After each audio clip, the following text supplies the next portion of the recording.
De traditionele iermerk in Dokkum stiet fai.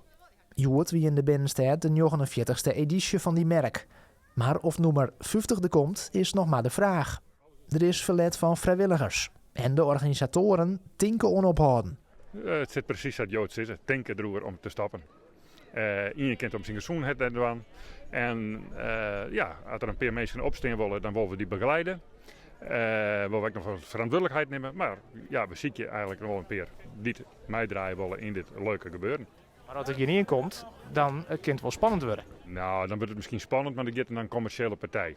En ik ben in het verleden wel ervaringen mee opdienen. Ik doe op één partij, er is nog een partij, maar die hebben we nog net benaderd. Maar die ene partij maakt er toen een rommel van en toen wordt ik een net leuke merk. En dat is net de bedoeling. Want duizenden mensen struinen al jaren bij de meer dan 100 kreemkes om.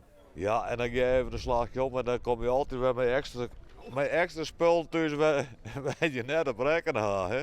De centen ben weer uit, jong? De centen ben weer uit, joh, ja. Maar het is droogwaar en het is een mooie dag, dus we genieten ervan. Ik denk dat ik hier al meer dan 30 jaar steen. Ja. En hoe bevalt dat? Ja, heel goed. Als ik steeds het kan. En ik heb eigenlijk altijd mijnzelfde plakje, dus dat is ook altijd heel leuk en mooi. Ja, daar ben ik heel blij mee.